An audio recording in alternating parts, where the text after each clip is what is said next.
Muchas gracias, bienvenidos a este espacio. Sigan a hacer todavía los que están en el fondo, que son muy tímidos para no tener que gritar. Como Mauro me introdujo, soy cantante, violista, especialista en música antigua.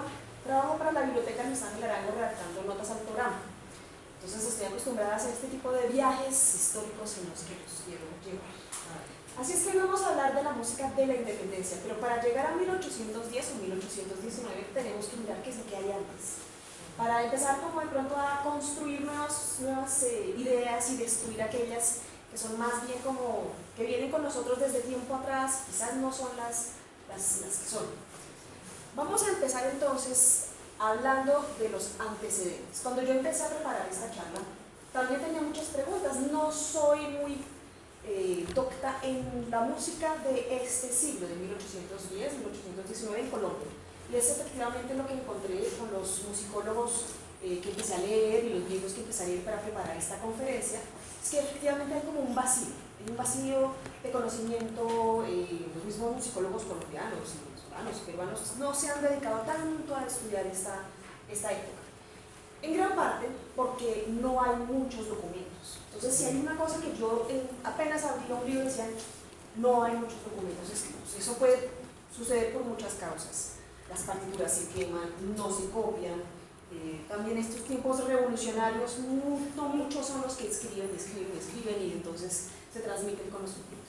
Vamos todo el tiempo a hablar de lo que venimos hablando, es decir, de este país, pero vamos a mirar de vez en cuando por la ventana a ver qué sucedía en ese mismo momento en Europa.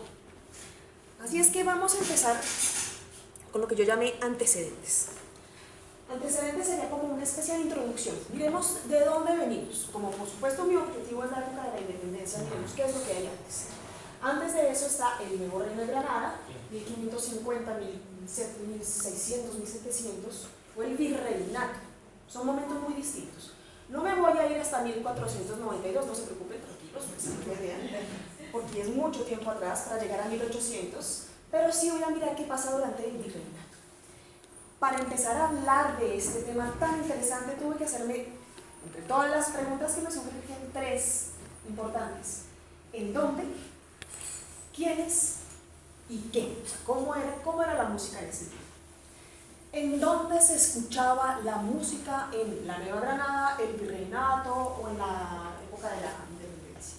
Se bajan los españoles del caballo y llegan con sus misioneros. ¿En dónde se escucha la música? En las colonias. ¿Qué les parecería a ustedes? ¿Qué se imaginan? ¿En dónde se escucha? En la iglesia. Sí. Exactamente. No existe YouTube, ni Spotify, ni la televisión, ni la radio. La gente quiere escuchar música. Por supuesto, el lugar donde más se escucha la música es en la iglesia. El papel evangelizador de la música no es cualquier cosa. ¿Cómo se lo habrá hecho con los indígenas? No es tampoco cierto que todos los españoles fueron unos brutos, bestias que cogieron a los indígenas a matarlos. Eso no es cierto. La reina Isabel protegió muchísimo a los indígenas y prohibió que se les esclavizara. Bueno, ya eran esclavos. Los esclavos llegaron después, pero el primer contacto no fue tan violento como a veces lo creemos. La iglesia cumplió con muchas funciones. Una de ellas, educadora, en el sentido en que les enseñó el español, el latín, les enseñó a componer y a hacer música. Y eso es muy importante. Dentro de las reducciones o los pueblos de indio que existieron, entre ellos, uno de ellos, de donde yo vengo, Fontibón. Fontibón fue un pueblo de indios y en su catedral se mantenían todavía muchas partituras y libros, etc. Copiados, hechos y compuestos por los indígenas. Ser músico les daba un estatus especial a los indígenas, cosa que no les gustaba a las autoridades indígenas, pero los españoles sí los protegieron. Entonces tenemos el primer espacio, la iglesia, por supuesto, es muy importante eso. ¿Por qué razón? Porque es que la música o el catolicismo, la misa, los oficios, hacen parte de toda la actividad de toda la colonia, desde 1492 hasta hoy.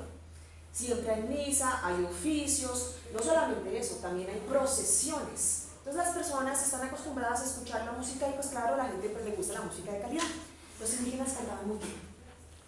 Esos mismos músicos, porque ya vamos a salir a los demás ambientes. El primer ambiente entonces será la iglesia. El segundo será el hogar, las casas. lo que vamos a llamar música doméstica. La música doméstica no es solamente la que se hace allá al interior, sino también con la que se animan las fiestas. Y la tercera, tan importante en tiempos de la independencia. Bueno, las chicherías, eso es el ambiente social, sí, claro, ese sigue siendo, sí, también existió, también eso sigue siendo ambiente doméstico. Vamos a poner esa palabra grande, doméstico. Importantísima, es que no la pensamos porque hoy en día ya no tiene de pronto tanta importancia. ¿Qué fue lo que hicieron durante la guerra de la independencia? La guerra, la música militar.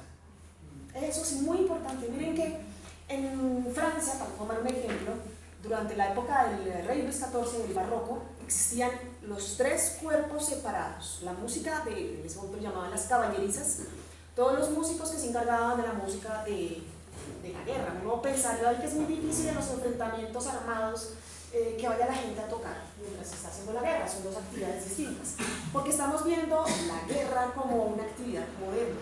La guerra como la vemos hoy en día es muy distinta a como se llevaba a cabo en la Edad Media. En la Edad Media se iban a hacer la guerra y esto era un sitio, se paraban delante de una ciudad y se llevaban a todo el mundo. Se llevaban al cocinero, se llevaban al cura, se llevaban a los chicos que cantaban, se llevaban a las mujeres, se llevaban a todo el mundo y por supuesto a los músicos. Aquí, bueno, estoy en la Edad Media, por supuesto. Con el tiempo entonces los músicos venían a cumplir una función también dentro de las campañas cuando regresaban de ellas, cuando salían. Piensen también que los músicos, siendo varones, siendo la mayoría de ellos intérpretes varones, pues eran reclutados para las campañas militares. Entonces tenían que irse con ellos a la guerra. Y aunque ustedes no lo crean, a veces es difícil pensarlo, a muchos de esos músicos, ser músicos les salvó la vida. Puede ser músico.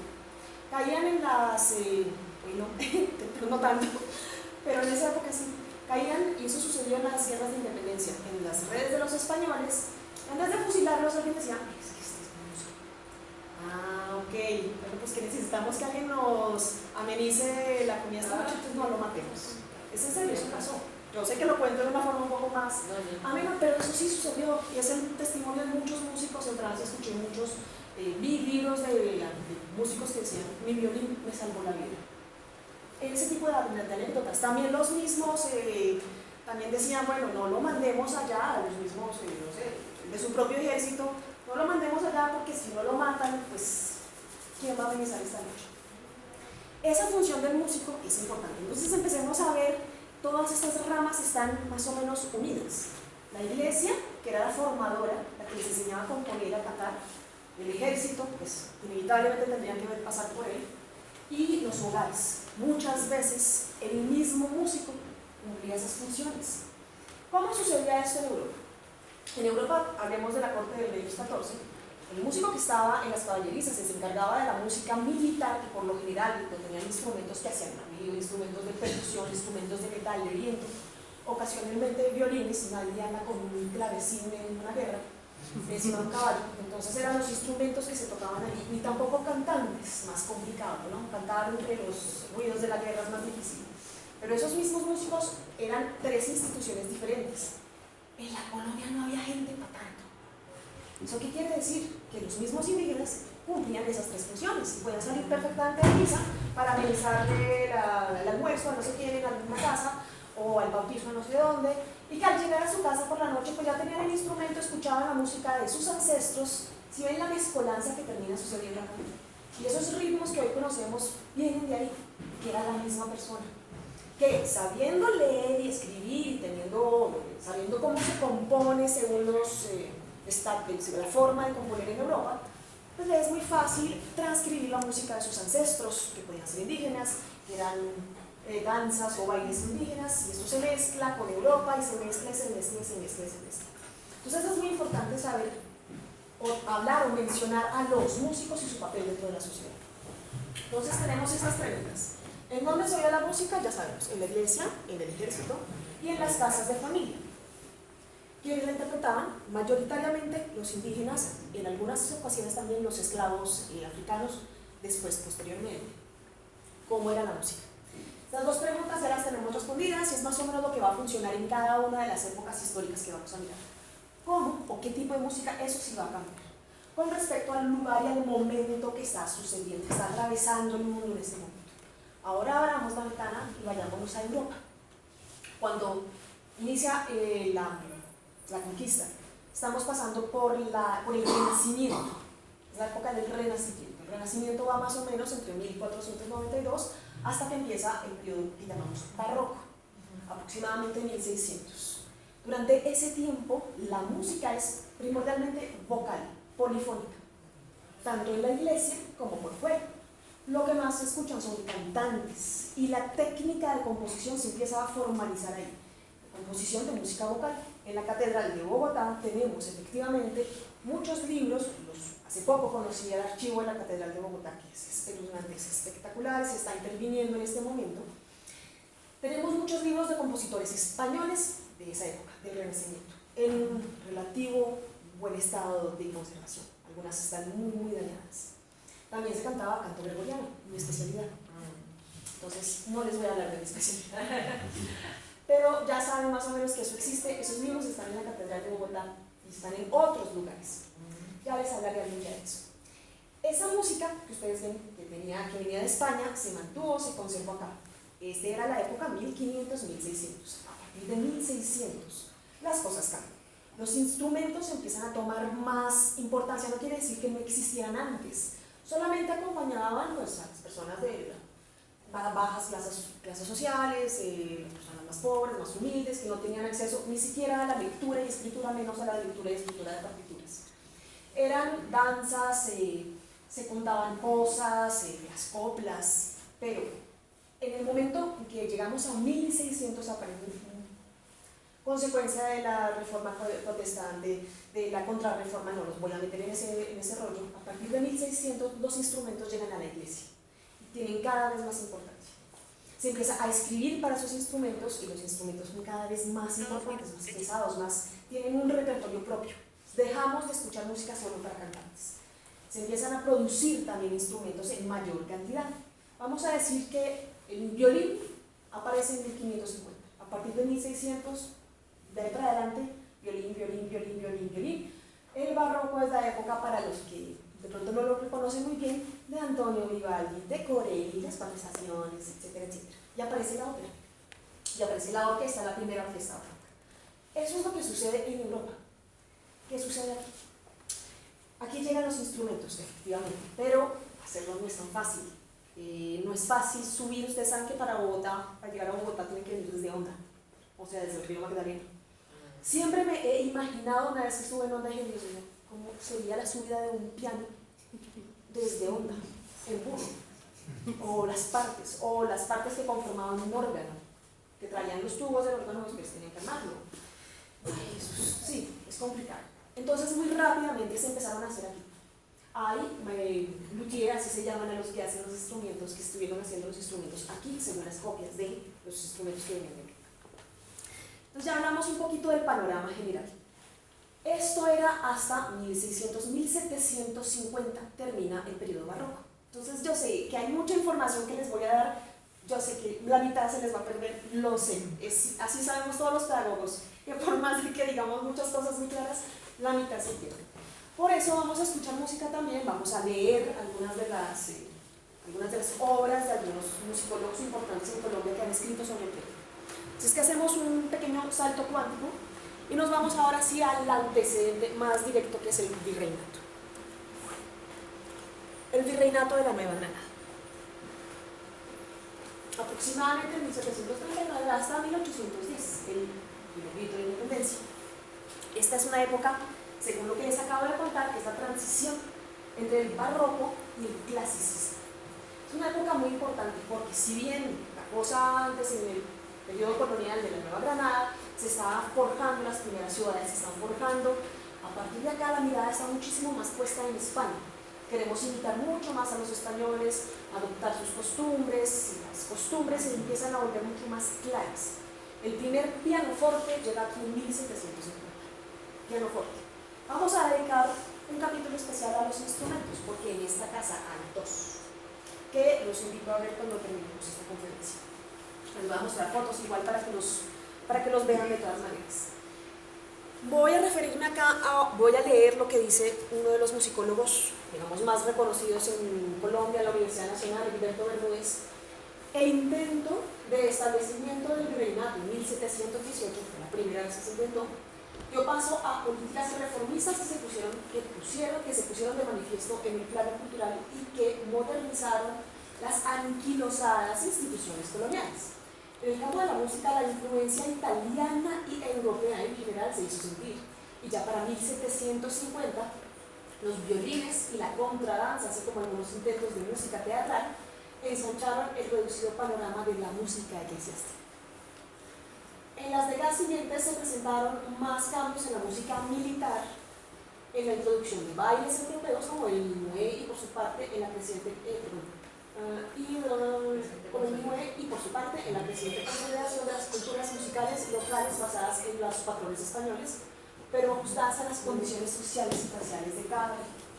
Por más buenas intenciones que tengamos, no podemos copiar todo en la Colombia, porque está lejos, porque no tenemos internet y porque no hay manera de estar haciendo exactamente lo mismo que está allá. Aquí hay que adaptarse. Si en Europa hay unos que se especializan, porque los músicos profesionales son especialistas, están ahí, hacen parte de la copla y viven allá. Aquí no. Aquí el que está aprendiendo música, que es un indígena, que está viviendo en Fontibón o en Zipaquirá o en donde sea que sea su producción, trabaja acá, pero vive allá. Entonces son relaciones diferentes. Aquí ya nos hablan de instrumentos. Llegan los violines, llegan los pianos, sabemos que tenemos un pianoforte y esto es un cambio, un nuevo aire, vamos hacia una modernidad. En ese momento lo entendían como una modernidad. Aunque queremos copiar todas las costumbres españolas, Francia está muy cerca, o sea, la idea del intercambio, de lo bonito que es los criollos acá se quieren identificar con eso para hacer una gran diferencia pues, con los indios, los esclavos, hacer una gran diferencia. Es muy importante esa función que tienen los bailes de salón. Nos sentimos más europeos. Entonces eso es muy importante y copiamos las danzas. Y aquí es donde vamos a hablar de la gran protagonista de toda esta historia musical, sobre todo en el tiempo de la independencia, la danza.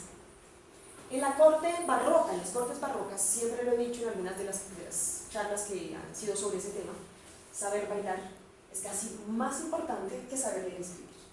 No bailar es como no existir. Todo el mundo baila. Esas son las redes sociales de la época. Porque las niñas van a encontrar marido, porque los caballeros van a demostrar su gallardía, porque los músicos pues tienen trabajo y porque no hay otra cosa más que hacer. Esa es la diversión de la época. Para la excusa que sea. ¿Qué tiene de pegajoso la danza? ¿Qué tiene de interesante la danza? La danza es fácil. Las danzas que vamos a escuchar tienen la misma estructura. Para que algo sea bailable, pues se tiene que repetir. Ustedes en este momento les pongo un merengue y todos pueden bailar, hasta los que nunca lo han escuchado, porque se repite para que los bailarines pues, puedan improvisar. Esto en contraposición a música más académica. Nadie baila una sonata, ni un concierto. Es música muchísimo más complicada, digamos, de entender y de explicar, y forma parte del periodo posterior, mediados del siglo XIX para adelante. Pero en este momento vamos a escuchar algunas danzas. Ustedes me preguntarán, ¿por qué tantas danzas? ¿De dónde salen todos esos nombres? Vamos a mencionar algunas de ellas. No se escriben así, la mayoría son francesas, pero yo las escribí como las escriben ahora en español. El minué es una danza francesa, así no se escribe, pero así la escribí. Pas-pieds es pas-pied, escribe en francés con D al final. Las bretañas, las amables, contradanzas, la contradanza. Aquí se escuchó la contradanza. Valses, ondúes, es un baile peruano. Ondú o londú, pasadores. Estos, digamos, son los que más se asociaban a la élite. Las clases sociales menos favorecidas, de pronto, sobre todo bailaban fandangos, torbellinos, mantas, puntos y fotas. Son algunos de las danzas. ¿Por qué son tantas? Con que uno cambie la tonalidad, es decir, de mayor a menor, con que uno cambie la velocidad, ya con eso está en otro ritmo. Que lo pase de 2 a 3 o a 4, también ya lo tengo en otro ritmo. Que sean diferentes momentos, todo eso es lo que hace que sean tan diferentes. Y existen muchísimos más. En el barroco existía algo que se llamaba la suite de danzas. Si ustedes han escuchado a Johann Sebastian Bach, van a escuchar sus suites. Y si ustedes ven la suite, iba a decir preludio, minuet, giga, no sé, canarios. Cada país tenía sus propias danzas. Alemana, en fin, doble, hay muchísimas danzas. Y esta es una realidad que va a acompañar todo este, digamos, panorama musical del que vamos a hablar. Claro que vamos a escuchar danzas.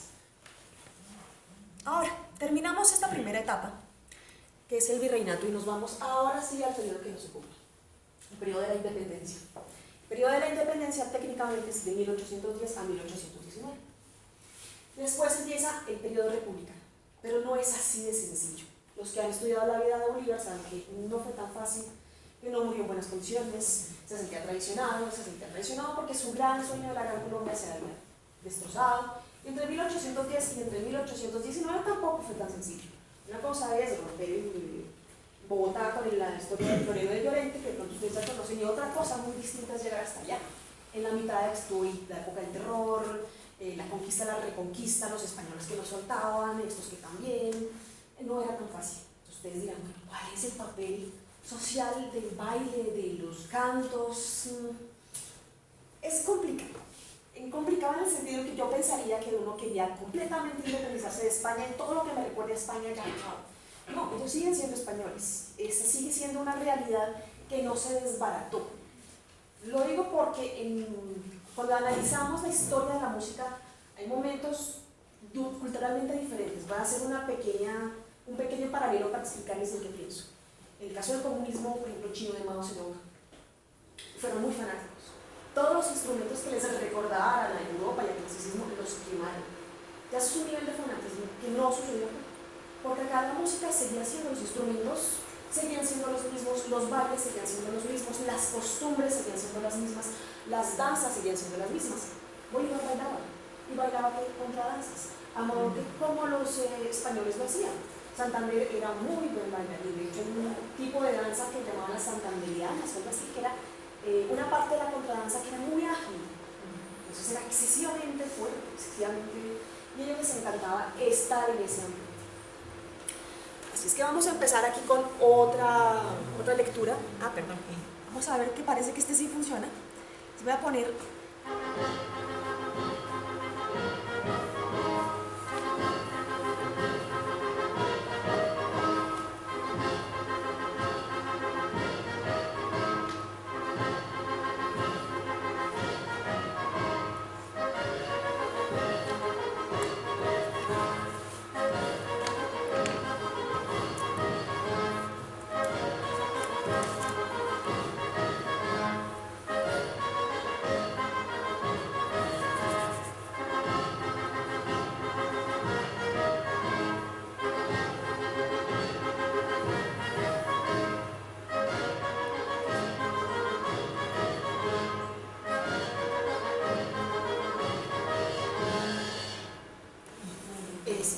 ¿Ya escucharon? Este es un ejemplo de la música de la época.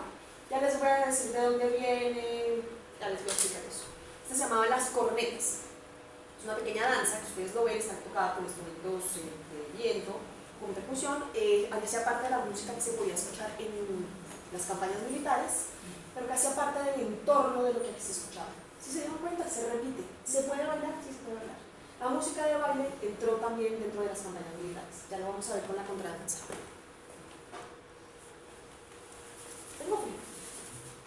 La contradanza, de origen europeo, tiene un rol protagónico como música de y para la independencia. Desde su versión convencional, burguesa, contrapuesta de la música aristocrática del viejo continente que amenizó las veladas de las élites españolas y griegas, hasta sus transformaciones y fusiones con ritmos africanos e indígenas, con resultados tan maravillosos como el danzón en Cuba, el porro y el mismo bambuco. Ya hablaremos del bambuco. Difundidas en los sectores populares. La música no podía ser ajena al mestizaje cultural que explotó en el momento de la independencia, y las bandas de música se convirtieron en un crisol de ritmos e instrumentos. Las bandas, recuerden que cuando yo digo la palabra banda me refiero a un tipo de agrupación, por lo general habla de instrumentos de viento. Ustedes hablan de una banda sinfónica, están hablando de las bandas de los pueblos que tienen instrumentos de viento, no violines, esos son orquestas sinfónicas. Esto es algo de lo que ustedes acaban de escuchar acá. Se dice que la contradanza venía de Inglaterra y que era country dance, o sea, música del campo de la tierra. Eso es lo que dicen. Cada quien tiene su propia versión. Los musicólogos nunca se ponen de acuerdo en una cantidad de cosas que tienen que ver como el origen de. Por eso les dije, ya vamos a hablar de bambuco, porque esta sí que es una discusión que me dio dolor de cabeza. Ahora, antes de hablar del bambuco, vamos vamos a hablar entonces, ahora sí, de la música doméstica. Vamos a preguntarnos qué era lo que se escuchaba, o qué es lo que se pudo haber escuchado. Aquí, finalmente, fue eso que vimos. La música doméstica, la imagen que ustedes ven de fondo, que no se ve muy bien porque está oscura, es la del salón, que se llama el salón de Manuelita. De Manuelita. Aunque está para acá. Si no lo han visto, vayan a ver. Música doméstica, ¿ustedes qué entienden por música doméstica? ¿Cómo se la imaginan? Música doméstica. Propia de los hogares. Propia de los hogares. ¿Quiénes tocarían la música en los hogares? Los hombres.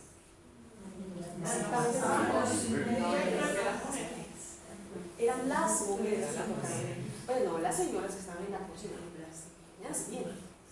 Pero como dijimos música doméstica, entonces analicemos muy bien esta historia de música doméstica.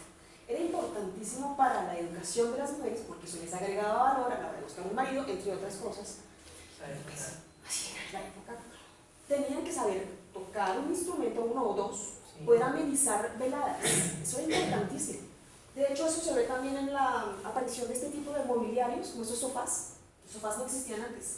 Eso habla de una nueva forma. A partir de 1750, finales de comienzos del siglo XVIII, se empiezan a hacer este tipo de salones que claramente se ven en el mobiliario, tienen la función de reunirse, a charlar, a tertuliar.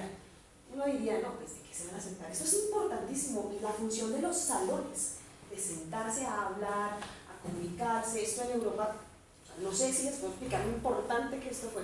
Fue allí donde se empezaban a hablar de las ideas revolucionarias, etcétera, etcétera. Los derechos del hombre ciudadano. ¿Cuál es la función de las mujeres? Toque. Y las mujeres se sentaban entre ellas y una pasaba al piano, luego pasaba la otra al piano, y luego la otra pasaba al piano y la otra pasaba al piano. Tenían profesores particulares de guitarra y de piano. Bueno, mejor en esa época la guitarra fue muy popular en todas las diferentes capas de la sociedad. Se dice que la bola, se dice que la bola tocaba guitarra y amenizaba que se llamarían las reuniones familiares con la guitarra. La guitarra existió acá, llegó diferentes tipos de guitarras: guitarra renacentista, guitarra vihuela de mano y posteriormente la guitarra clásica como la conocemos hoy en día. Entonces eran las mujeres a las que se les enseñaba música. Ya vamos a ver los instrumentos, que hacen parte del mobiliario, de la función de la mujer. Pero esa música no era la música de los bailes, porque en los bailes necesitamos instrumentos de percusión, instrumentos de viento o violines. Con 3 instrumentos que yo tengo de esos, ya no se escucha el clavicordio, menos la guitarra. ¿Ven? Que son 2 niveles, son 2 funciones muy distintas. Era importante que ellas entretuvieran esos salones. Lo mismo pasó literariamente, salones literarios, porque se discutía de libros. Y en eso la función de la mujer es muy importante. Y claro, también cantar. Aquí aparece entonces uno de los descubrimientos más importantes para los musicólogos. Porque es muy bonito hablar de, pero cómo fue, en qué momento fue, cómo apareció, de dónde salieron las partituras. Este es un libro que se encontró más o menos en la colonia, durante el siglo XIX, que fue escrito más o menos en tiempos de Bolívar, y decía así: música de guitarra de mi señora doña Carmen Caicedo, en Santa Fe de Bogotá, siglo XIX. No estaba escrito así. Esa es la carátula del libro. Perteneció después, durante el tiempo mayoritariamente quedó en el Patronato de las Artes. Fue reconstruido, y están las partituras. Son 14 hojas con 24 obras, más o menos alrededor de 24 obras. Y le pertenecieron a María del Carmen Caicedo, hija de Domingo Caicedo, que fue el último vicepresidente de la Gran Colombia. Conoció a Bolívar, fue la música que se interpretó en ese tiempo. Son muy pocas las partituras que tenemos de esa época. Esta es una de ellas. Y esta es muy importante porque aquí están en lección para guitarra las obras que se escuchaban en todas partes. Sí, ahí está la vencedora de la libertad, en un arreglo para guitarra. Ya vamos a hablar de la vencedora de la libertad, donde la van a escuchar, y por supuesto eso es importantísimo, hacen parte de la historia. Pero había también obras de ingleses y de franceses, porque hubo un regimiento francés e inglés en los ejércitos independentistas, y trajeron su música, y están aquí. Este libro es muy importante, fue reconstruido, fue reinterpretado hacia 1977, el mismo patronato de las artes. propuso al maestro Blas Emilio de Ortúa hacer una reconstrucción de algunas de esas obras, fueron reinterpretadas, redibujadas, y en 1977 se hizo una primera grabación para, y ahí sí no estoy segura, creo que se llama Clara de López, yo creo que debió ser la esposa de López Miquelsen, se hizo una primera representación para ella. En 1977 debe ser el tiempo de López Miquelsen. No me sé los presidentes de Colombia. Pero sí hay una grabación que ha circulado muchísimo con una versión de cada una de estas obras. Hay otros discos que me sirvieron en esta investigación que hablan de la música en tiempos de Bolívar. Unos retoman literalmente las 24 horas. Otros hablan de las obras que se escribieron pensando en Bolívar, es decir, posteriormente, hablando de sus gestas, cogiendo música de la época. Por ejemplo, hay una sobre una obra de Beethoven a la que se le puso una letra contando un poco la historia de Bolívar. Está el himno que se hizo en Santa Marta cuando murió el Libertador, lo narra un musicólogo en estas palabras. Cuando se murió el Libertador, pues las autoridades de Santa Marta estaban encartados un poquito, porque no sabían, o sea, no se podía enterrar al Libertador como se enterraba cualquier hijo de vecino, pero no les dio tiempo. Le dijeron, bueno, ¿quién es el mejor músico de esta ciudad? Le nombraron a Francisco Seide, creo que se llamaba.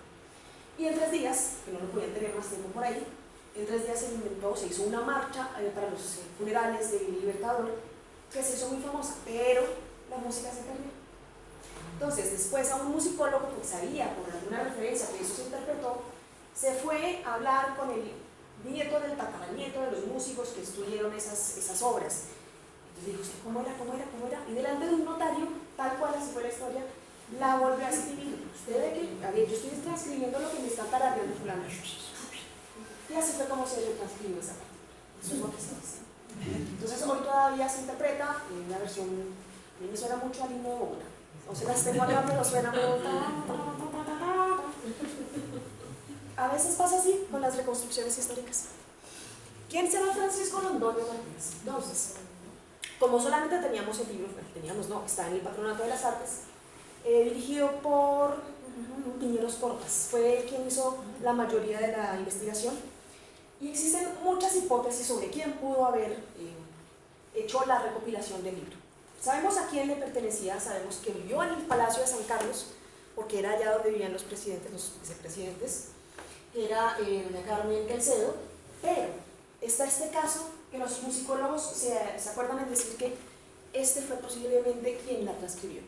Fue uno de los músicos más conocidos de esta época, de comienzos del siglo XIX, y era un esclavo liberto, era un hombre limeño, que fue el mejor guitarrista de esta época. Entonces, para que vean que sí, la música pertenecía a la música, la tocaron indígenas, negros, esclavos libertos, y este fue el más conocido de esa época, y se cree por coincidencias históricas que pudo haber sido él y no otro.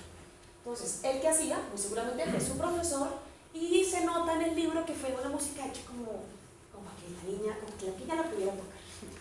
Pues es que tenemos que mirar las partituras que existen para poderlas reconstruir hoy en día. Algunas fueron publicadas en los periódicos, uno de ellos el Neogranadilla. ¿Qué es lo que hay en el libro? Principalmente vals. Entonces eso nos dice qué es lo que se escuchaba en esa época. Contradanzas, vuelta y rueda. Pasodobles, muy importantes también. Marchas y un bambuco. Bueno, hablemos del bambuco. ¿Qué es el bambuco en esta época? Escuché de todo. Una musicóloga, la que personalmente no estoy muy de acuerdo, aseguraba que el bambuco venía de España. Aseguraba que simplemente en España, aquí le dimos como nuestro toque o alguna cosa así. No me parece, no estoy muy de acuerdo. ¿Por qué? Porque otras investigaciones me dicen que la palabra bambuco viene de la palabra africana, bambuk con K. Y no sé si es parte del imaginario que quisimos reconstruirnos nosotros, los españoles, nos quedamos mirándonos muy a ver qué hacemos. Tratamos de descubrir nuestras raíces y no es imposible pensar, como les conté, si el mismo músico hace todas las funciones, si está en la iglesia, si está en los bailes, si está en su casa, tiene que haber algún tipo de mestizaje también musical. Lo que nos han a todos transmitido sobre el bambuco es que es la mezcla de los tambores africanos, los vientos indígenas y las danzas europeas. Yo creo que esa es una de las opciones que son más evidentemente, más reconocidas. Eso es lo que yo pensaría sobre el bambuco. Pero como les digo, todavía hay muchas opciones. Entonces, no sé, yo sé que ahí es una gran discusión, como la misma discusión que existe todavía entre los músicos sobre cómo se debe escribir el pasillo y el bambuco, si es octavos y tres cuartos. Y ahí nos vamos a pasar la vida. Es difícil porque pues, todos tenemos una partecita de verdad. Entonces, ya entendemos qué es lo que hay en ese libro y la importancia de ese libro y de esas partituras. ¿Existieron otras? Sí, pero la mayoría están aquí. Ahora, hablemos de otra función social dentro de este. Vamos a estar, estamos todo el tiempo allá en el salón de Manuelita.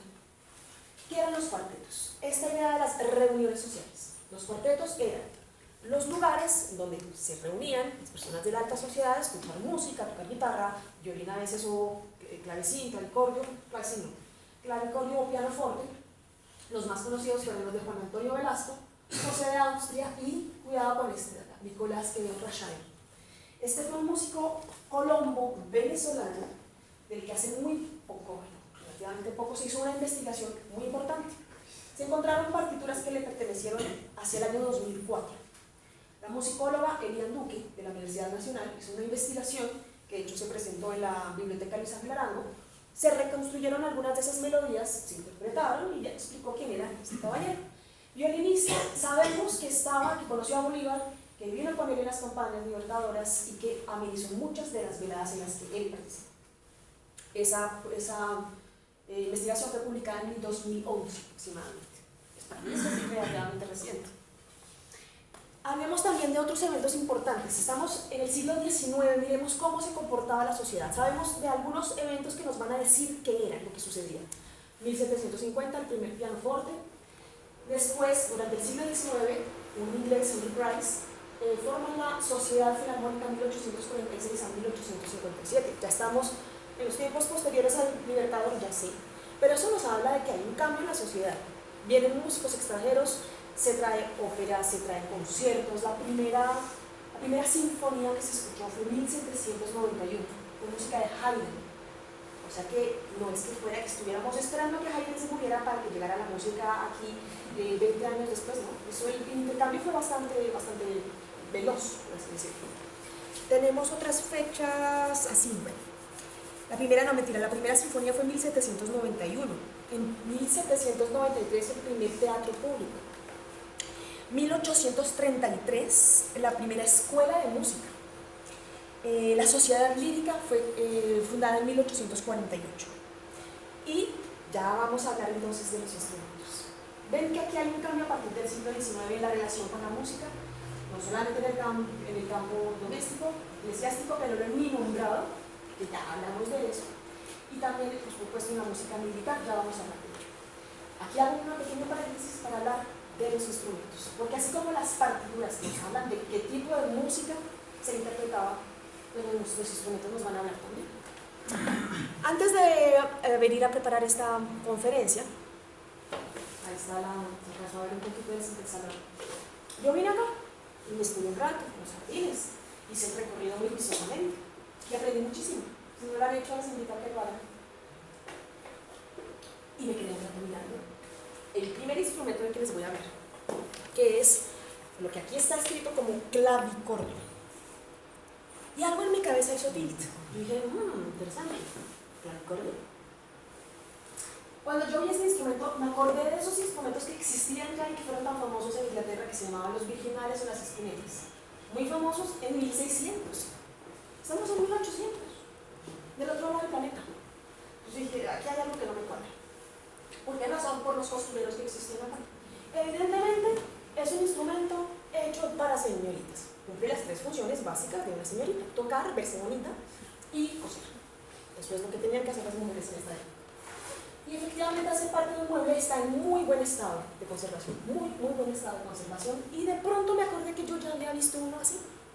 Ya les conté que yo trabajo en la Biblioteca Luis Ángel Arango, y en la Biblioteca Luis Ángel Arango, cuando ustedes van de salida, hay una sala que se llama la Sala de Música. Ustedes están en la Sala de Música, hay una colección de instrumentos que ya de tanto pasar se nos olvidó que estaba ahí. Nos acostumbramos a verlo como paisaje, pero ahí hay uno similar. Esto lo saqué de la página de la Biblioteca Luis Ángel Arango. Aquí están cómo fueron, a ver, ¿cómo se llama esto? Reseñados estos instrumentos. colección está ahí.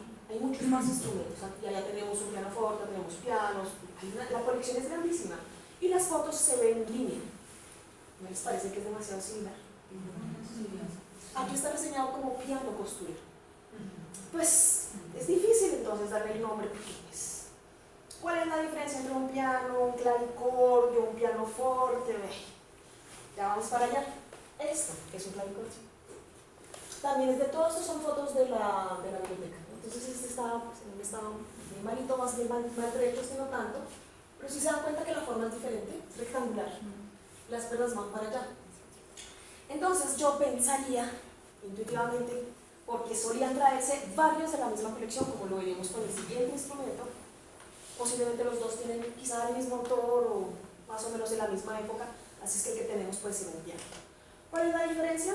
La técnica, cómo están hechos. ¿Cómo funciona un piano? Desbaratemos un piano. Están las teclas, cada tecla activa un mecanismo que o le pega a la cuerda, o tira de la cuerda, o le pega por debajo. Esa es una de las diferencias entre todos estos instrumentos. El clavecín, por ejemplo, tiene plectos que hacen así con la cuerda. Y eso cambia el sonido. Quiere decir que al activar la tecla, ¡ting!, la cuerda se apaga muy rápido. Por eso esos instrumentos no pueden hacer lo que hace el piano. Yo hago ¡plom!, dejo de tocar y sigue sonando el piano. Porque tiene un mecanismo distinto, es un mecanismo de cuerda percutida. Yo les picho la misma tecla, nos parece por fuera que son iguales. Les picho la tecla le da a un martillo que le pega a un conjunto de cuerdas que siguen sonando. Esto es importante porque esa es la tecnología que aparece a partir de 1731-32, aparecen los primeros pianos. ¿Por qué? Porque se dan cuenta que el clavecín ya no es suficiente. Que esto de tocar así, que el sonido se apaga tan rápido, es otra estética la que estamos buscando. 1700, es decir, siglo XVIII, siglo XIX, es la época del piano. Hay pianos en todas partes. En todos los hogares tiene que haber un piano. Así sea algo chiquitico como este. Tiene que haber un piano porque cumple una función social importantísima. Obviamente, entre más grandes son y más sonido pueden producir, pues también pueden hacer parte de la velada, es decir, del baile, ¿cierto? Por supuesto que sí, estos tienen 4 octavas y son chiquitos. Pero no crean, sí suenan. No porque lo haya tocado, yo no lo he tocado, yo no osaría. Pero sí he escuchado grabaciones de los museos. Los museos en París, en Londres, tienen instrumentos de estos y a alguien le pidieron, toquémoslo y hagamos una grabación porque todos quisiéramos saber cómo suenan. Estos no, estos están en un estado más... Entonces ahí les dejo esa inquietud, vayan, mírenlo, solo lo pueden ver de lejos y vean el de la Biblioteca Luisana Arango también. Ahí les dejo estos instrumentos hablan de qué era lo que hacían acá. Fue un regalo del Libertador para Manuelita Sáenz, si no estoy mal. Entonces este es el primer caso del primer instrumento. Este es el segundo instrumento, que también me dejó más confundida todavía. Ese está en Salón de juegos. Por acá en el salón de juegos. Entonces usted está como detrás del salón que está aquí. Claro, uno lo ve desde lejos. Mire la historia de este caballero. Este señor tenía un hermanito gemelo. Dicen que hacia 1900, sobre todo 1830 y algo, llegaron 2 pianos, no pianoforte, sino pianos, y que fueron ensamblados aquí por David McCormick. Ensamblados, no hechos. La primera, según lo que dice, yo transmito lo que he escuchado en las investigaciones, el primer piano fue hecho ya aquí totalmente hecho en 1839. El otro, este de acá está en Jericó. Llegó a Medellín, importado por una persona que se llama Don Alejo Santamaría. Llegó a Medellín este caballero, eran más o menos la misma época. Fue reconstruido, esto debió ser más o menos igual a este, porque este estaba en peor estado. Lo reconstruyeron, trataron de recomponer las teclas. La mayoría de las teclas son de marfil. Hoy en día ya no se hacen teclas de marfil, por obvias razones. Entonces, cuando ustedes ven instrumentos de esta época con las teclas muy amarillentas, es porque por lo general son de marfil y se prefería ese material porque agarra mejor las manos. Este de acá entonces está en este momento en Jericó. ¿Jericó queda en Chequia? Ahí está. Está en un museo de instrumentos y es el rey de esta exposición, demasiado similar a este, ¿no? Fueron hechos, pues hablados por la misma persona. Entonces, ¿cómo los clasifican? Como pianos. ¿Por qué se les llama un pianoforte? Aquí lo llamamos pianoforte. Es normal que lo hayan interpretado así, porque se piensa que los primeros instrumentos del siglo XVIII eran todos pianofortes. No es lo mismo un piano que un pianoforte. Las diferencias sí no son tantas. ¿Cuáles son? La calidad de la tecla, la forma de la tecla, el bastidor de metal no es igual y el sonido no es el mismo. Los primeros pianos eran pianofortes, pero ya de todo el conocimiento. Es decir, 1800, 1800 y pico, de ahí para adelante eran pianos, es decir, esta época muy seguramente eran pianos. El primer piano de pared aparece cerca de 1795, no es raro. Y ellos reemplazan muy rápidamente a todos los demás instrumentos que había. Este es el instrumento que ustedes tienen aquí. Según lo que leí en un artículo sobre este instrumento, no suena. Para hacer que sonara necesitaban 17 millones de pesos. Es que construir esos instrumentos no es tan sencillo, no es simplemente volver a ponerle las cuerdas. Hay que reconstruir todo el mecanismo interno para que pueda volver a sonar. El de aquí suena, está como medio, sí, está como en un estado, por ahí toque una tecla. Suena una tecla, pero las demás no, eso es normal. Pues antes la verdad. Nos hablan de una época, nos hablan del desarrollo musical que existía acá, nos hablan de cómo era la música en ese tiempo, de la relación que había con el piano y con la guitarra, porque pues, de eso nos habla precisamente este libro. Música militar. Ay, esta es la parte entonces en donde todos van a salir cantando esta canción que todos queremos y reconocemos. ¿Qué canción tan pegajosa? Pues sí, es obligatorio. Vamos a ver si se suena. Vamos a ver si se deja.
Tocó pararla así en las patadas. Vamos a ver si yo la pongo por detrás para volver a ver. Esta es una contradanza. Ustedes dijeron música militar. Si yo acabo de decir que uno no se llevaba los violines a la guerra, por lo general. Esta es la partitura para teclado, para piano. Está escrita así para piano. Lo que pasa es que se hacen reconstrucciones para las orquestas que ya interpretaban acá, por ejemplo. Esta ya conocen, no sé si conocen la historia de la vencedora, esta es la vencedora, que son dos. La vencedora se tocó el 7 de agosto de 1819 durante la batalla de Boyacá y desde ese momento, en ese momento fue considerada el himno nacional. Fue interpretada por unos músicos que se habían salvado de las guerras de los españoles, porque eran músicos, algo así es lo que me contaron. Al pasarse para acá, la interpretaron y duraron 15 días interpretándolo cuando ya regresaron los vencedores, el ejército de ese mundo. Es muy conocida y como se dan cuenta se repite y se repite y se repite y se repite y se repite. Se repite y escúchenla 10 segunditos más y ya salen tarareando de aquí para abajo, porque es muy pegajosa. Esto es lo que pasaba con la contradanza y con la música de época, no le dan como ganas de hablar. Yo me siento ya en pleno siglo XIX. Esta es una obra, por supuesto, muy importante, fue publicada, esta sí creo que fue publicada en el Leonardo. Otra de las contradanzas súper requete contra famosas es la Libertadora. Bueno, si esa era pegajosa esta, ¿para qué les digo?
se repite una sección, acá se repite una sección.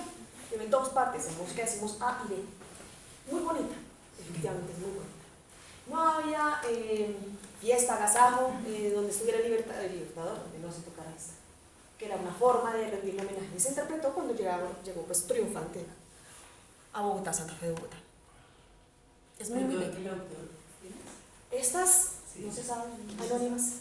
Cuando ustedes las clasifican, se dicen anónimas. Disculpe, sé que de la vencedora fue Juan Carlos Cancino, de apellido Cancino, y esta un señor zuliano, venezolano, de apellido Yáñez. Es lo que hasta ahora... Yo también escuché esos dos nombres en las investigaciones. No estoy muy segura de saber si fueron los que lo compusieron o los que la interpretaron o le hicieron algún arreglo. Eso todavía no estoy muy segura, pero sí escuché esos dos nombres en las investigaciones. La primera sí tuvo un arreglo de este maestro tan famoso en el 56. Sí, en el 56. Esto fue arreglado para orquesta, pero que era lo del que se había hablado yo más o menos, que salió en 1975. Esta es la semilla teórica. Pero eso es diferente, es un arreglo del siglo XX. Sí, es difícil saber quién las compuso, porque yo creo que fueron compuestas dicen que fueron compuestas en batalla y llegaron acá y aquí se empezaron a hacer arreglos y se volvió viral, esto se volvió viral, estas dos son virales. No estoy muy segura, pero en las investigaciones que yo encontré el autor exacto, sino que de hecho los discos están siempre reseñados como anónimas. Es muy posible que hayan sido casos más bien de un arreglo, una versión extra o alguna cosa así, pero eran virales, esto sí que era viral, ya entendieron por qué, ¿no? Se repite. Ahora, otro, y ahora sí, escuchémonos lo que dicen las investigaciones, fue el primer bambuco que escuchamos acá. En la batalla de Ayacucho en 1824 se escuchó por primera vez la guaneña.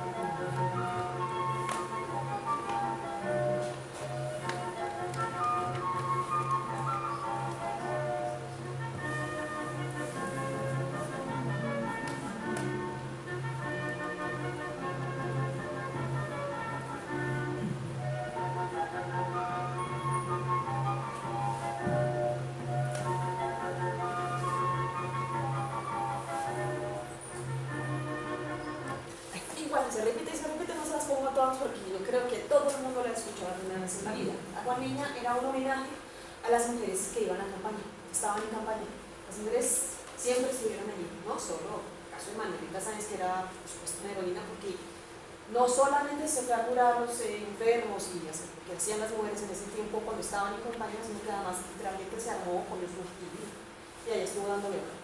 Este fue un homenaje a estas mujeres. Se escuchó en Ayacucho y ustedes me dicen, yo estoy hablando aquí de música militar y todo lo que han escuchado hasta ahora, sea violines o flautas, o ustedes quieran, son arreglos. Pero la partitura original, aunque esté escrita para piano, no quiere decir que sea ese su formato. Se hizo en la batalla con instrumentos de viento, aquí se hizo con los que había, el piano, en la versión de piano. En el libro de la señorita Caicedo estaba para guitarra. Entonces tenemos muchas formas de encontrar el mismo repertorio y uno le encuentra 1, 2, 3, 4, hasta era una obra muy importante en la época.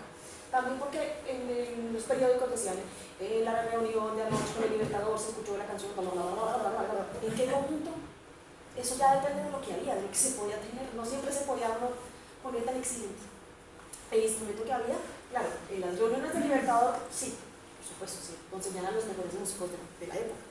Entonces tenemos un pequeño como recorrido, ya escuchamos algunas obras, una que se me pasó rápido en el manuscrito de la Caicedo, de la señorita Caicedo, había puesto también otra pequeña contradanza que llamaba La Negra, así se le decía a Manuelita Sáenz. Era un apodo cariñoso, eso fue lo que escuché. Entonces, para resumir, yo sé que he hablado mucho, he dicho muchas cosas, no sé si ha quedado claro todo este panorama, no sé si es tan sencillo.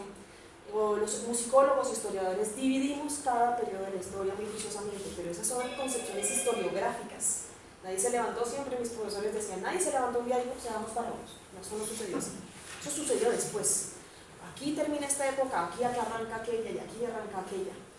Pero lo que quiero que sepan entonces es más o menos, se lleven un paisaje sonoro de qué era lo que sucedía y cómo pudieron haber sido las reuniones en esta casa, qué sucedió no solo acá, sino en el Palacio de San Carlos, qué importancia tenía esta música dentro de las campañas de Libertadores, la fuerza de la contradanza dentro de las campañas, dentro de la guerra, dentro de las discusiones, dentro de las casas, y todo lo que sucedió después. De ahí en adelante empieza a haber se absorbe muchísimo más el paisaje europeo, francés e italiano. Llegan músicos franceses, italianos, las compañías de ópera. Es en una de esas compañías de ópera que llega por este Sindici, el autor de la música del himno nacional, que era un cantante de ópera.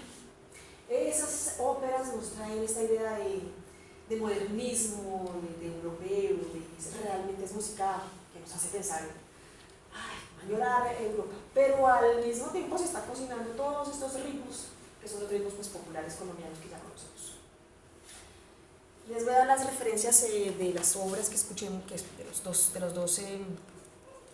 libros que usé, La historia de la música en Santa Fe, Bogotá, de Alberto Bermúdez, Música de la Independencia de Juana Salamanca Uribe. Es un artículo que está publicado también en una página de la Biblioteca de Sáenz. No sé si haya preguntas hasta este punto que yo pueda responder, esperemos que pueda responder. Sí.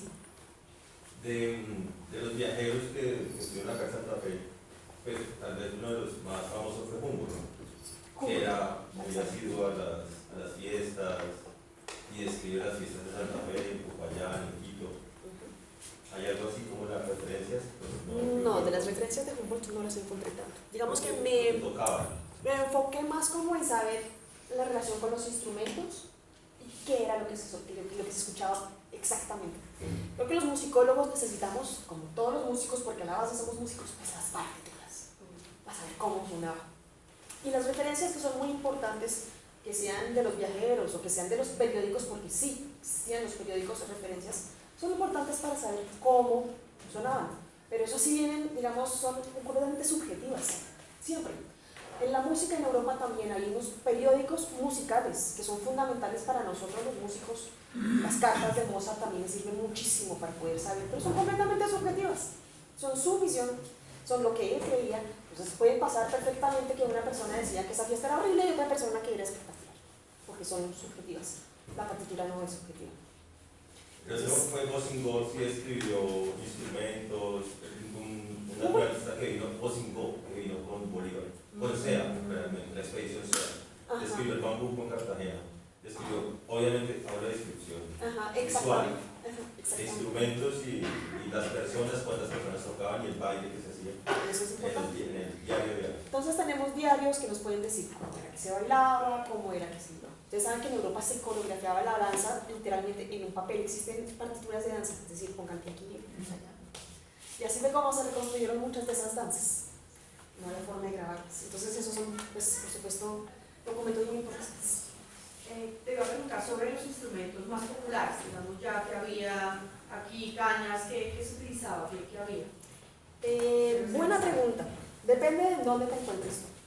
Para la música de las procesiones de la iglesia, después del barroco, no era raro encontrar instrumentos de caña, instrumentos de madera. Cuando hablamos de caña estamos hablando de los antecedentes, los abuelitos, del oboe, de los sacabuches, etc., que son las chirimías. Principalmente las chirimías, los sacabuches, abuelo, requete abuelo del trombón, pero son un mecanismo diferente.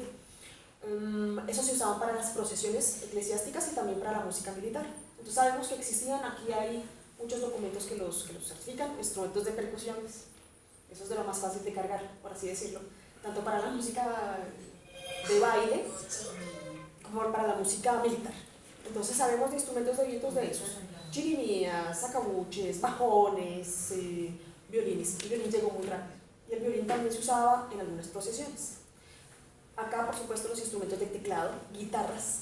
Ya sabemos por que la guitarra era tan importante, y los instrumentos de teclado, el clavicordio existió, por supuesto. Son instrumentos los de la colección del Banco de la República, ahí ustedes los pueden ver. Con la colección del Banco de la República es muy interesante por eso, porque hay muchos instrumentos de percusión pequeños, que la charrasca, que la carraca esta con la quijada, ahí hay una, pues está ahí, 1800, están estos payasitos que se hacían, no sé cómo se llama este, no sé si son como esteros, ya se hacen todos esos están. Entonces hay una cosa que es muy interesante de esa colección, que es un violonchelo hecho con un calabazo. Entonces es la mezcla del instrumento europeo pues, con la fauna y flora que encontramos acá. Hay una marimba, también está en la de San Arango, y un arpa, el arpa por supuesto, no muy rápido, desde luego, claro, todos pensamos en África, pero sí, tuvo una gran importancia en esa zona, en eso, y la Colombia, era más chiquita, y hay una en la de San Arango, el órgano, por supuesto, para las celebraciones litúrgicas, el armonio, para las celebraciones litúrgicas, son instrumentos todos muy importantes dependiendo de qué lugar se llevaba a cabo la música. Hola, gracias por tu presentación. Mencionaste que visitaste el archivo de la catedral. Durante mucho tiempo tenía entendido que estaba bajo un cuidado muy hermético y a veces los músicos que practican música antigua tenían que valerse de Lima o de Sevilla o de Archibaldes. ¿Qué estado está eso para dar a conocer esas maravillas? Y que lo compartamos. ¿Cómo estamos? Ay, no, me pongo sensible a llorar. No es fácil, no es fácil. Yo en este momento, pues ya les contaron cuáles son mis investigaciones. Mis investigaciones en este momento se dan más hacia la música sacra. Yo soy directora de canto gregoriano, dirijo un coro de canto gregoriano en Colombia de mujeres. Y en este momento estoy analizando un libro que apareció de la colonia de más o menos 1750 y que se encuentra en la Universidad del Rosario. Lo estamos interpretando, interviniendo. Entonces, como musicóloga, me he empezado a inclinar a esos archivos. No fue sino que saliera este libro y empezaron a salir una cantidad de otros libros de las mismas proporciones. Este es un libro de fascistol que se tiene que poner en un soporte que se llama un fascistol, que es una especie de atril, así de grande, con 4 lados en madera. Hay 2 en Bogotá, uno en San Francisco y otro en la Catedral Primada de Bogotá. Y son esos libros gigantes que están así, grandototes, donde estaba el canto llano, el canto gregoriano. Esa es parte de mi especialización. Cuando empecé a trabajar ahí, digamos que me empezaron a abrir, no tan sencillamente con una cierta dificultad, otros archivos. El de San Francisco, que también es muy grande, donde hay muchos libros de esas proporciones, muchos. Ya sí recientemente el de la catedral, que no es tan sencillo entrar porque sé que cuidan con mucho celo esos libros. Son libros muy antiguos, eso no es para estarlos mirando, abriendo y que se rompan, hay que mirarlos con guantes, estos parecen de la época del COVID, porque hay que cuidarlos muchísimo. También entiendo que la iglesia debe cuidarlos porque es que uno no sabe con qué intención vienen esas personas. Sí ha habido robos, o sea, ustedes esos libros que son hermosísimos con esas iluminaciones, muchos de esos libros que yo he mirado están literalmente, les quitaron esas iluminaciones porque tenían hojilla de oro. Entonces yo entiendo que se busque cuidar lo más posible y no exponerlos también, hay que cuidarlos de la luz, del viento, hay que cuidarlos y tratarlos con cariño. En el caso del canto gregoriano, como no ha habido tanto interés por ese repertorio en especial, porque la iglesia hoy en día no se escucha el canto llano en la iglesia, pues los monjes o los curas de pronto no piensan que esto sea tan importante de restaurar ya, pero yo como músico, como cantante, sí, le veo esa importancia. Entonces esa es mi gesta personal en este momento de mi vida, tratar de rescatar esos archivos y demostrar la importancia que tienen. Puede que no se oigan ya en la iglesia, pero ese repertorio se tiene que rescatar, tiene que escucharse de nuevo. Afortunadamente los pergaminos resisten más que las que están en un papel. O sea, cuando hablamos hacia atrás, en cuestión es decir, de material, pues por supuesto el pergamino es piel. La única forma de acabarlo es quemarlo, porque eso resiste. El papel, por su misma acidez, se cae. Ustedes ven un libro de 1800 y está amarillo, ustedes hacen así. Es muy difícil de conservar. Entonces lo que hay ha sido escrito en papel. Esos libros son gigantes. En la Catedral de Bogotá, de esos libros grandototes, hay por lo menos 30 años. Entre 1604 y 1609. Casi me desmayo. Dije, uy, cada vez que entro a un archivo me da más mareo. Digo, esto es gigantesco, no nos alcanzaría la vida para reconstruirlo. Hay trabajo, o sea, en este momento en la Universidad de los Andes se ha interesado mucho en este trabajo. Se busca hacer una digitalización, es decir, tomarles fotos y pasarlos en línea, porque eso es patrimonio universal, no es que es mío y no. Pero es un proceso, es caro, es difícil, manipularlos es complicado, pero están ahí, antes están ahí. Hablaba con el conservador, que fue el que hizo, el restaurador del libro del Rosario, que es el que estoy trabajando. Él estuvo conmigo ese día y le dije, bueno, ¿tú qué piensas de estos libros? Me dice, antes están aquí. O sea, es que esto es un milagro. Entonces hay que seguirlos conservando, pero totalmente de acuerdo, hay que hacerlos vivir. y ojalá hacerlo solo. Continuando la pregunta, como hiciste referencia continua, libros o música que hicieron los indígenas reposan ahí en la Catedral de Fontibón. Esa va a ser mi siguiente etapa. Ah, Yo en este momento les estoy hablando en tiempo real. Yo estoy yendo Sí. como uno por uno. Sé que existen porque hay una colega mía que trabajó, de hecho es en este momento la archivista, una de las archivistas de la Universidad de los Andes, Ana Farley Rodríguez, trabajó sobre las reducciones de niños y tiene una, de hecho, usé algunas imágenes de acá, pero las terminé quitando porque dije no me quiero especializar en ese repertorio.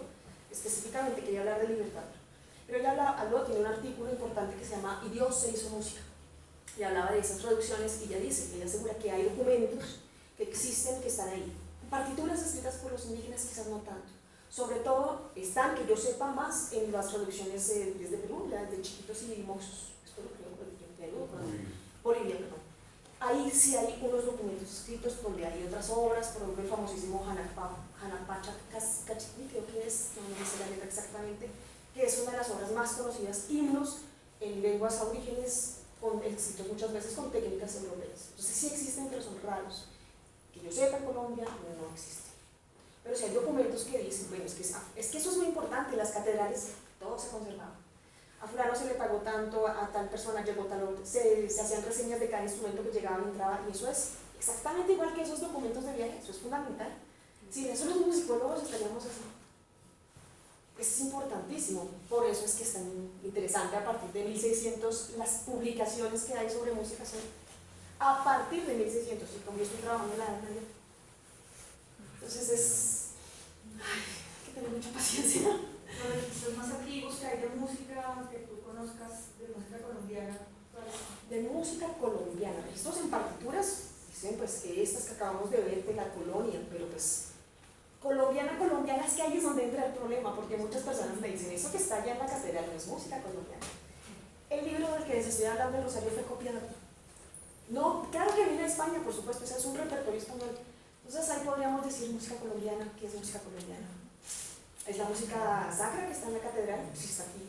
Sí, fue copiada aquí. Claro, es música en latín, tal, sí, ok. Música colombiana. Y mucha de esa música se transmitió por tradición oral. Eso es lo que hace tan complicado seguir los trazos a todo esto. Las personas no leían ni escribían. En la colonia la mayoría de las personas eran iletradas. Entonces decirles, escribamos música, los músicos quizá, o sea, los músicos que ejercían en la catedral o aquí o allá, pero de ahí para abajo era muy complicado. Entonces se sigue manteniendo tradición oral, que fue lo que me pasó a mí en la Edad Media. Eso es de lo que yo vivo todo el tiempo, tradición oral, y de pronto algo que escribió las primeras noticas musicales, y de ahí vamos sacando información, pero como lo dice aquí el compañero, es muy difícil entrar a los archivos. Suele ser muy difícil, muy difícil.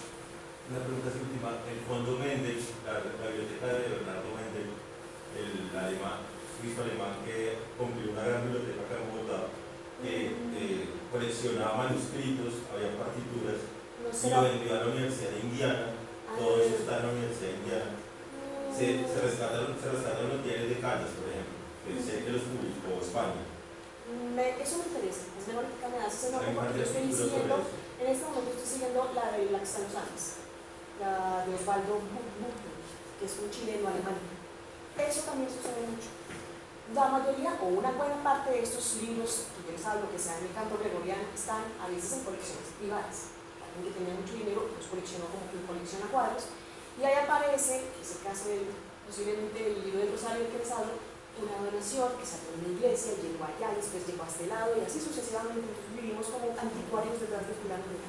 No conozco la investigación de la historia de la, pero eso pasó mucho. Obras que estaban acá, que pertenecían simplemente estaban en Nueva York. Hay una digitalización hecha no es como está hecha ahorita, sino como en fotos del archivo de Bogotá que está en Nueva York. No está aquí. ¿Por qué suceden esas cosas? Porque obras que estaban acá, que nacieron acá, que fueron escritas acá, aparecen en otro lado, también tiene que ver con la relación que tenemos con nuestra historia, y eso sí es un comentario personal. No solemos tener como una conciencia de eso que tenemos, o no nos interesa, o nos sigue pareciendo que eso, somos 3 o 4 los interesados en eso, y la mayoría dice, no, es que esa no es nuestra música. no, es que como es música de la iglesia, o no la entendemos. Cuando uno no la entiende y ve el objeto, pues se aburre y dice, eso pasa muchísimo, más de lo que ustedes creen. La gente no suele tener esa conciencia de que eso es importantísimo, esto es una mentalidad del siglo XX-XXI, pero antes no. Hay periodos en la época de la historia donde literalmente se decía todo tiempo pasado, futuro. O como en música de la iglesia, entonces como todo lo que sea de la iglesia lo vamos a quemar. ¿Y quiénes pasan ahí? Estas obras que hoy decimos, independientemente que usted sea protestante, católico, mormón, andino, sobra, esa música es hermosa, esa música hay que conservarla. Pero ese es un pensamiento del siglo XX. No siempre fue así. Esta es un poquito como la perspectiva general que les paso, como es música antigua, pues ahí sí les puedo hablar más de lo que yo realmente, y de la realidad que como musicóloga enfrento todos los días. Y ese es el diario vivir. Entonces, pues me interesa esa referencia, pero en general quiero transmitirles un poco de esto, del trabajo del musicólogo por recrear esta música. Mis colegas, los que están referenciados acá, también han trabajado mucho en el archivo, en Bogotá, pero lo que dices es cierto. Ellos, claro, no todo el mundo lo logra. Entonces, siempre que digo, fui al archivo de Bogotá, ¿cómo ellos? No me pregunten. Hoy en día se está abriendo un poquito más, pero a las personas que saben, porque hay que protegerlos. No sé si hay alguna otra pregunta, duda, comentario. Bueno, Muchas gracias. gracias.